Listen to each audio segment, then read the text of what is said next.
mtoni, wawe chakula cha mamba. Wapinzani wakifa, sisi hatuwezi kulia, tutawatupa mtoni, wawe chakula cha mamba. Wapinzani wakifa, sisi tuwezi kulia, tutawatupa mtoni, wawe chakula cha mamba. Wapinzani wakifa, sisi hatuwezi kulia. Ndugu mwenyekiti, tulikuwa tuna wazumu. Najua kuwazumu watu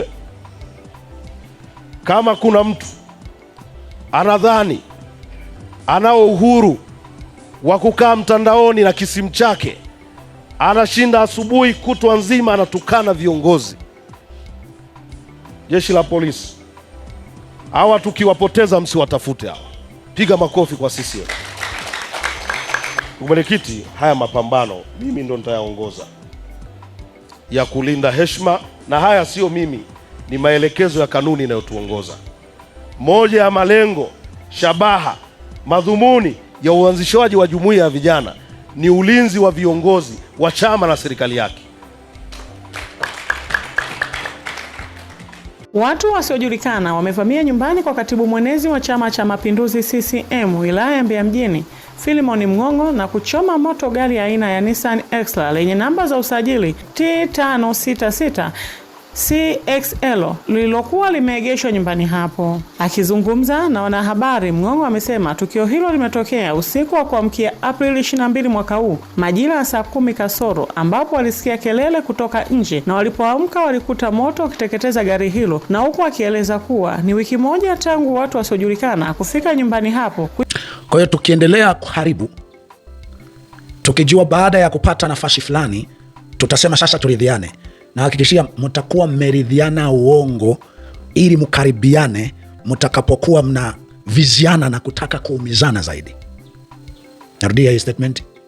Maridhiano kabisa kabisa ni yale ambayo huwawajibisha waliofanya vibaya, waliosababisha faraka.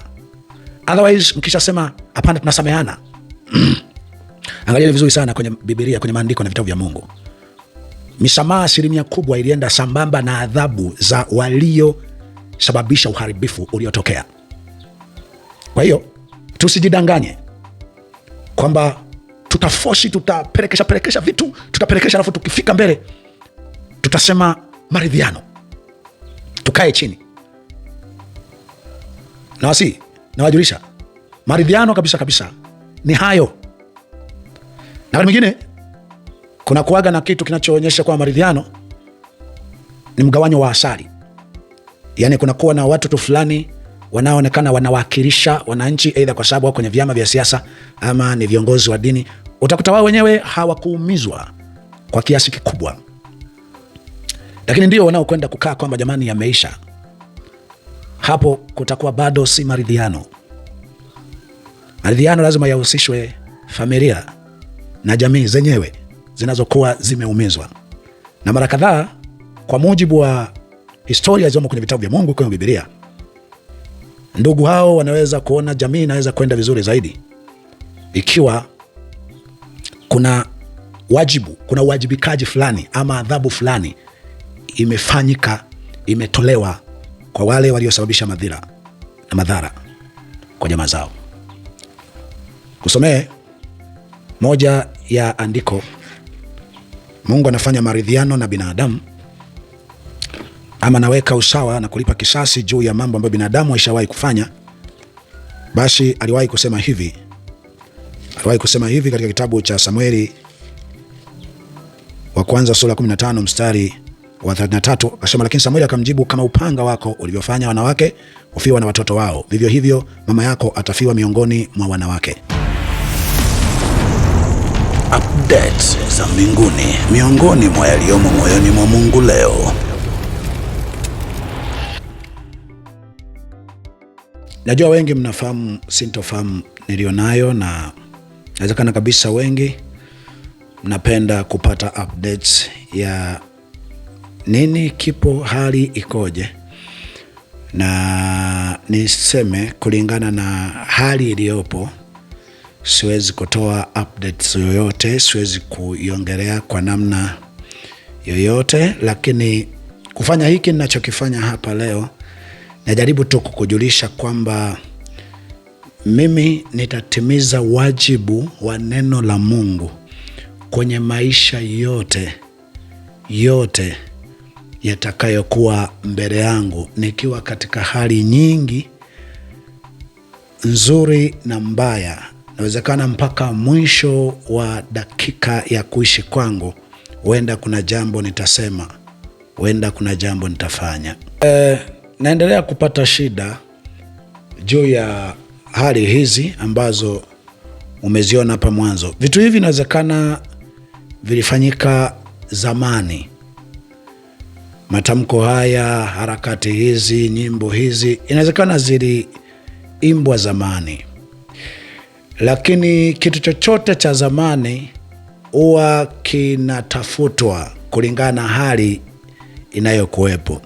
Hoja yangu leo ni kwamba hivi kweli tumefika hatua ya kusherehekea ama kufurahia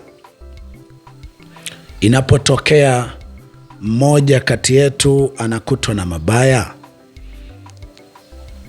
Kwa sababu unaona ni karibu pande zote. Huku watu, unaona huyu mtu wa CCM kachomewa gari hapa. Ukisoma comment unaona kwa kipande kikubwa ni kama watu wanafurahi, wanaona yani sawa, kumbe na nyie huwa mnalia, kumbe na nyie hata mnaombaga Mungu. Mnaomba Mungu gani? Hivyo ndo sawa. Ukija kwenye nyimbo za hawa vijana wanaonekana kama watu wa CCM hapa, na wenyewe wanaimba, wanasema wapinzani wakifa mimi siwezi kulia, nitawatupa Kagera wawe chakula cha mamba. Ukisikia nyimbo kama hizi naanza kusema hivi, haya wanayosema hawa vijana, huyu aliyesema alitupwa Katavi kule mahali ambapo panakwaga na mamba, ni nyimbo ndo hizi zina maana hii. Ukiangalia kuna kijana hapa wa CCM aliwahi tumia hii lugha ambayo nimekwambia, lugha yoyote chochote tunachoweza ukawa na kifanya kitakuja kuwa na maana kulingana na kitakachoendelea baadaye. Sasa kijana aliwahi sema tukiwapoteza msiwatafute. Na akajinadi, mimi nitakuwa ndiye nitakayeongoza mapambano hayo, sio ajenda hiyo. Ukitoka hapo utakuja kukutana lugha kadha wa kadha za vijana fulani. Kuna kijana mwingine wa CCM aliwahi kusema mimi niliongoza kikundi kile cha chinja chinja. Inawezekana maana yake ni nyingine, lakini hali zingine zinazofuata baadaye zinaweza zikaanza kuhusianishwa na hayo yanayoweza yakawa yanaendelea. Na yule kijana mwingine anasema mimi ni tough, alikuwa DC bila shaka, mimi ni tough, mambo mengine ya mapolini home mimi nilikuwemo. Anyway, maana inaweza isiwe matokeo kadha wa kadha ambayo yameendelea kuonekana, lakini mchangano wangu uko hapa ya kwamba kwanza wapinzani wa CCM ni wepi? Ni vyama vya upinzani ama ni yeyote anayepinga ubaya unaoweza ukawa unafanywa na utawala ambao kwa sehemu kubwa unakuwa umewekwa na CCM. Ikiwa wapinzani ni wanaopinga ubaya wowote, mabaya yoyote yanayofanywa na watu wa CCM. Hao ndio ambao CCM, vijana hawa ambao kwa namna moja nyingine hatujaona wakikemewa, kichukuliwa hatua yoyote, wakikemewa na CCM. Na hapa mwisho, kama nitakumbuka, nitatoa wito kwamba hata huku mbele mnakokwenda kwenye uchaguzi kifanyike nini. Lakini nirudi kwamba hawa vijana hawajaonekana hizi nyimbo zikikemewa kwamba hii sio sawa. Mtu ni mtu, tukipingana kwa hoja, tukapingana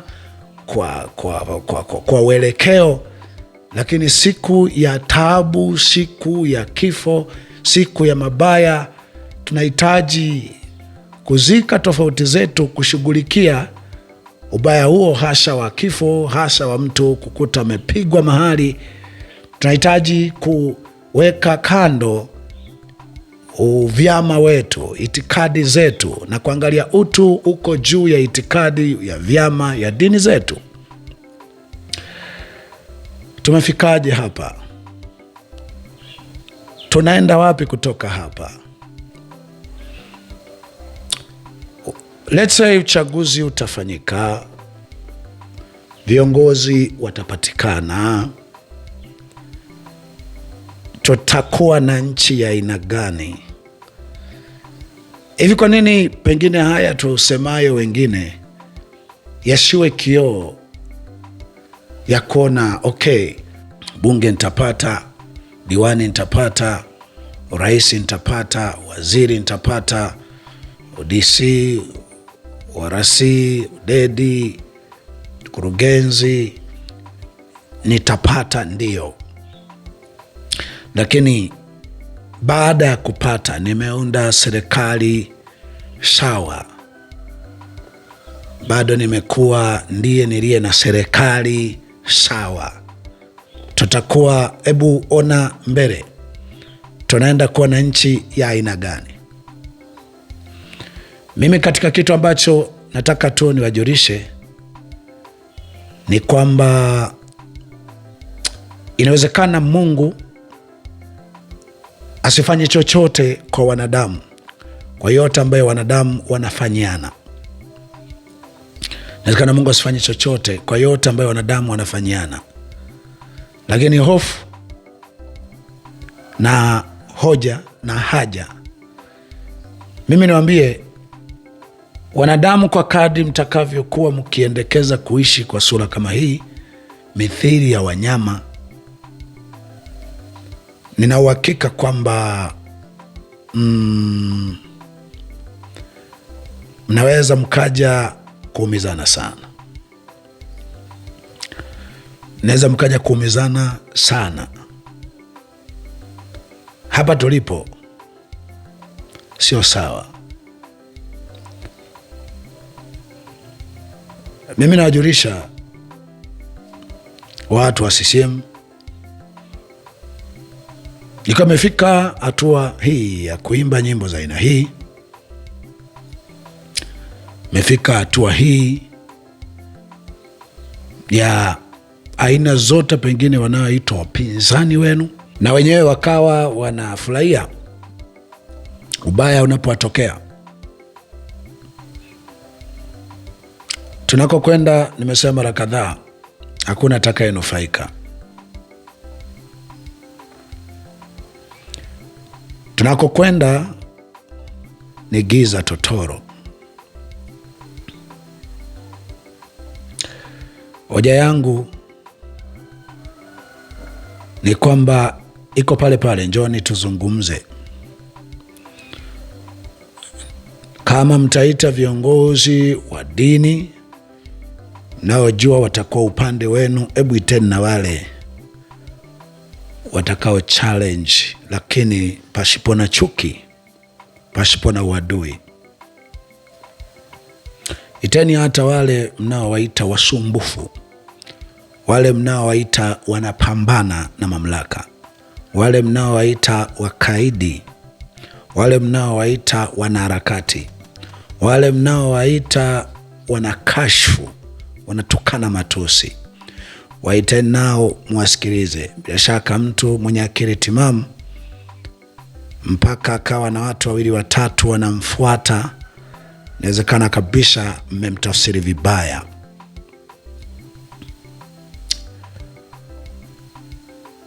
Tunaingia huko kwenye harakati, michakato mbalimbali ya uchaguzi.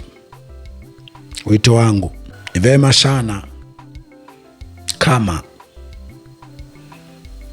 haya maneno ambayo ya kuudhi, ya kuonyesha hujali, huoni malalamiko, uchungu, maumivu walionayo watu, na wasi sana tusiwe hawa. Na wasimsiamini kwamba pengine ngoja tukipata uongozi wakati huu ndo tutaita pengine maridhiano wa mazungumzo. Maridhiano kabisa kabisa, maridhiano kabisa kabisa ni lazima yawajibishe wanaokuwa waliharibu sawa na kiwango walichoharibu. Kwa hiyo tukiendelea kuharibu, tukijua baada ya kupata nafasi fulani tutasema sasa turidhiane, na hakikishia mtakuwa mmeridhiana uongo ili mkaribiane mtakapokuwa mna viziana na kutaka kuumizana zaidi. Narudia hii statement. Maridhiano kabisa kabisa ni yale ambayo huwawajibisha waliofanya vibaya, waliosababisha faraka. Otherwise mkisha sema hapana tunasameana angalieni vizuri sana kwenye Biblia, kwenye maandiko na vitabu vya Mungu. Misamaha 100% ilienda sambamba na adhabu za waliosababisha uharibifu uliotokea. Kwa hiyo tusijidanganye kwamba tutafosi, tutapelekesha vitu, tutapelekesha alafu tukifika mbele tutasema maridhiano. Tukae chini. Na wajulisha maridhiano kabisa kabisa ni hayo. Na wakati mwingine kuna kuaga na kitu kinachoonyesha kwa maridhiano ni mgawanyo wa asali. Yaani kuna kuwa na watu tu fulani wanaonekana wanawakilisha wananchi, aidha kwa sababu wao kwenye vyama vya siasa ama ni viongozi wa dini. Utakuta wao wenyewe hawakuumizwa kwa kiasi kikubwa, lakini ndio wanaokwenda kukaa kwamba jamani yameisha. Hapo kutakuwa bado si maridhiano. Maridhiano lazima yahusishwe familia na jamii zenyewe zinazokuwa zimeumizwa. Na mara kadhaa kwa mujibu wa historia zilizomo kwenye vitabu vya Mungu, kwenye Biblia, ndugu hao wanaweza kuona jamii inaweza kwenda vizuri zaidi ikiwa kuna wajibu, kuna uwajibikaji fulani ama adhabu fulani imefanyika, imetolewa kwa wale waliosababisha madhira na madhara kwa jamaa zao. Kusomee moja ya andiko. Mungu anafanya maridhiano na binadamu, ama naweka usawa na kulipa kisasi juu ya mambo ambayo binadamu haishawahi kufanya Basi aliwahi kusema hivi katika kitabu cha Samueli wa kwanza sura 15 mstari wa 33, akasema, lakini Samueli akamjibu, kama upanga wako ulivyofanya wanawake kufiwa na watoto wao, vivyo hivyo mama yako atafiwa miongoni mwa wanawake. Basi Samueli akamkata Agagi vipande mbele za Bwana huko Gilgali. Hapa naongea ni usawa. Wito wangu ni huu: njoni tusifike bara tuone, acha tuharibu kamwisho, tutaita maridhiano mbele. Njoni tufike hapa tuweke kituo. Mwaka jana nilitembelewa na moja ya chombo cha habari, kaniambia, wewe Mbarikiwa, unasemaje kuhusiana na uchaguzi mwaka ujao? Mimi niliwaambia kuna sababu ya kuwepo kwa uchaguzi, kwa sababu sasa ni kama watu wako tayari kupata cheo kwa njia yoyote, kwa kumfanya yoyote chochote. Yule mwandishi akasema, kwa hiyo nataka hata ikiwezekana utawala huu uendelee kuwepo? Nikasema hata uendelee kuwepo miaka hata 20-30, lakini kabla tujaingia kwenye uchaguzi, tukae tujadiliane, tuone hivi kweli binadamu amekosa thamani, amepoteza thamani kuliko cheo, kuliko mali? Tupate jibu hapo, ndipo kama kuna sababu tuingie kwenye uchaguzi. Kijana akasema, uonekani kwamba sasa wewe ni wa CCM, unataka CCM. Nikasema hata wakifanyiana fujo, hata wakiumizana, bado inawezekana tutapata suluhisho. Wakati mwingine mwenye nguvu mpishe. Wakati mwingine Biblia imesema atakaye kunyang'anya kanzu mpe na joo pia. Wakati mwingine ili kupisha ghadhabu na hasira ya Mungu, vizuri mtu akijiona ana uhalali wa vile ambavyo vilikuwa viwe vyenu wote, mwacha awe na uhalali huo, inaendelea kumwonyesha kwamba jambo hili si halali. Mwonyeshe, zungumza. Na ni kweli wakati wa kuzungumza kwako inawezekana napo atakuchukia. Tatamani kama ni kufa kimya kimya, kama ni kupotea kimya kimya. Usionyeshe unalia, usionyeshe unadai, usionyeshe unapinga, kitu ambacho kuna wakati nasema nifanye unalotaka kunifanya, lakini niachie haki ya kulia, haki ya kukoroma, haki ya kulalamika, haki ya kufafanua. Napofika mara na kufafanua, kulia, vyote unavigeuza kwamba ni fujo, kwamba ni kupambana, ni kashfa, ni harakati, ni matusi. Kunakuwa sasa hakuna jinsi, utatakiwa kufanya lile ambalo mwisho wa siku utaona pengine ndo kuzima kilio hicho, malalamiko hayo. Lakini ikumbukwe, Biblia iliwahi kusema watu hawa wasipoongea mawe yataongea. Sauti ya kilio, sauti ya malalamiko, sauti ya kufafanua, sauti ya kukosoa, sauti ya kupinga, sauti ya wanyonge, sauti ya maskini, sauti ya haki, ni sauti isiyoweza kupotea duniani. Kama roho ya uchawi wakiua mchawi, wachawi huendelea kuwepo. Alikadhalika roho ya haki, hata wakiteswa na kuuawa watu wema, wenye haki wataendelea kuwepo. Kulia ni automatically.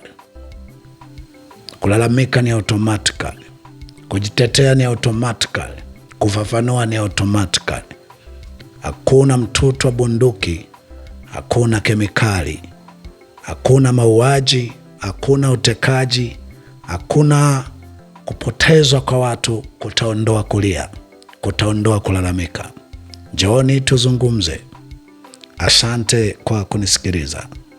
Hii ni sauti ya mtu aliaye toka gerezani. Anasema, itengenezeni njia ya Bwana, nyosheni mapito yake. Heri mtu atakayeteswa, atakayefungwa, atakayeuawa, atakayefiwa, ama afae katika Bwana tangu sasa, apate kupumzika mara baada ya taabu yake. Tazama, Mungu mwenye haki yu karibu kuja.